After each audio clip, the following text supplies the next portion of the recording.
You saw the thumbnail, you clicked it. Today, we will be moving my O.Clarus colony into a larger dirt setup. This anting season, I caught 4 different O.Clarus queens, all of which have founded successful colonies.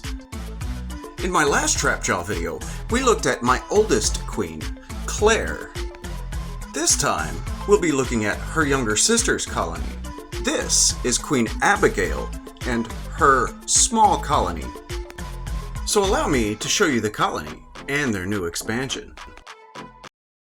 Hey guys, welcome back to my channel. My name's Alan, but you can call me Al. I hope you enjoyed today's video. A little information real quick. This, I believe, is a small acrylic outworld from Antlers Assemble, which you can find on Etsy. And, after a bit of magic, it is full of garden soil. So I live about 100 miles from the desert, and all of our soil is pretty dry and hard-packed, so I've had to hydrate this pretty good. I also left it shallower on one side so I can fit their small nest in there. Let me just get this black covering off of their setup. As a species, these girls are rather shy. And I believe they're also nocturnal, so they're not big fans of light. So I think for the most part, these gals just have one large chamber in the middle. Exactly where we can't see it. I can see a little bit of what looks like a tunnel down here and here, but I'm not absolutely sure. But what I am sure of is there are about a dozen ants in here. So let's go ahead and get these gals in their new setup. Of course, I'll have to take their sugar feeder out first. And then I'm just going to pop the top off of their current setup and set it inside their new setup. I'll also be setting up a water tower shortly for these ants. Always make sure to monitor the water levels in your ants' setups, whether that be a test tube or in your water towers, or whether or not you have lots of desert ants like me. We all need water, guys. And I'm putting this in as a reminder because I screwed up earlier this year with my Mimicus colony, my honeypot colony. As you can see, these gals dig lots of entrances to their nest. Also, their small colony of springtails has exploded in population. These are the white things that you see scooting through the dirt in their setup. Since this species is semi-claustral, I set her up in a dirt setup with springtails as recommended by South Texas. He's a much more experienced ant keeper than I am, especially with this species, which I have never kept before. And as I said before, this is probably the safest way to move your ants, but it's also one of the longest, because it's not likely your ants are going to move out of their setup anytime soon. So, since I have 4 colonies going of this species at the moment, I'm going to do a little experiment, and we're going to do a force move. I do not recommend ever forcing your ants to move in this way, unless it is an absolute emergency. The light and vibrations alone can be enough of a stressor to kill your queen. So please do not do this unless you absolutely have to. Once I finally got the ants out of their old nest and into their new setup, they were confused for a little while. All of the soil that came out of their old setup smells like their nest, so of course they're going to be confused for a little while.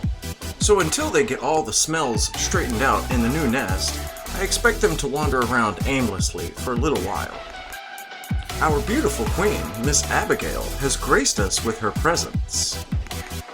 I wasn't sure if we were going to be able to see her or not, but I'm thankful that we are.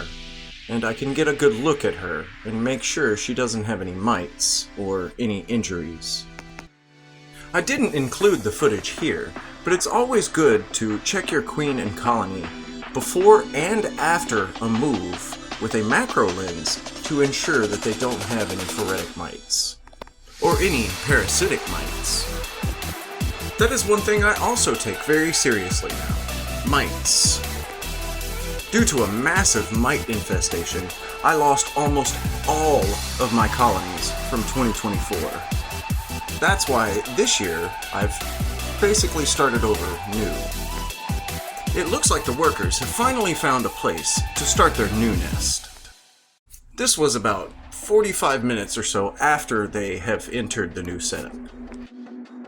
And with this lighting, they're a bit hard to see, so let's fix that. I'm really very impressed with these girls' growth. Having never kept Odontomachus before, I wasn't sure exactly at what rate they would grow. I was afraid these gals would be slow growers, like some of the larger Camponotus that I've kept before. But in fact, these gals have grown rather well. I've had these gals for less time than my Camponotus queens, and they all have more workers than my Camponotus queens. So being a person that loves watching his ants explode in numbers, these gals were absolutely ideal for me. Their initial setup and care regimen are a little bit more difficult than, say, your average Camponotus, but these gals have been absolutely worth it. I wouldn't necessarily recommend this species for beginners though, because their initial setup can be a little bit hard to get the hang of. And the amount of maintenance and rest time that this colony would need are probably a little bit out of reach for a beginner. But I think once an ant keeper has figured out how to found claustral queens and maintain a springtail setup, this species should be great. I highly recommend these guys. I didn't include any of the footage here, but watching them hunt is an absolutely amazing form of entertainment I did not know that I needed. I swear, these girls are like a mix of cats and gators, but in ant form. I gave these gals about 48 hours to dig, just to see what they could come up with, before I started recording them again. They are fully moved in now. They just don't have a whole lot of chambers just yet that we can see. But there is one long little tunnel here that I think I should show you guys, right down here at the very bottom of their setup. In another week or so, I'll record them again just to see what they've come up with. Hopefully, we'll have a lot more chambers. And what's that? Who's this? This is our razorjaw colony.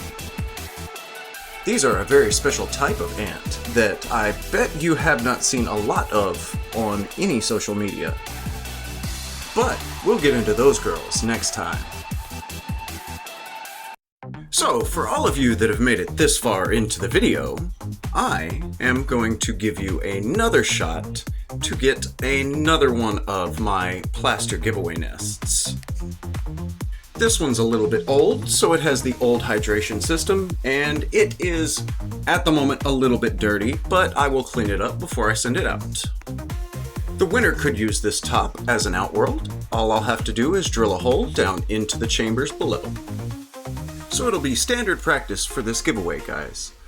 Like this video, subscribe to this channel, and drop me a comment down below telling me which species of ants you would most like to keep in this nest. This giveaway is open to any and all of my subscribers, whether you've won a giveaway or not. And thank you all so much for watching.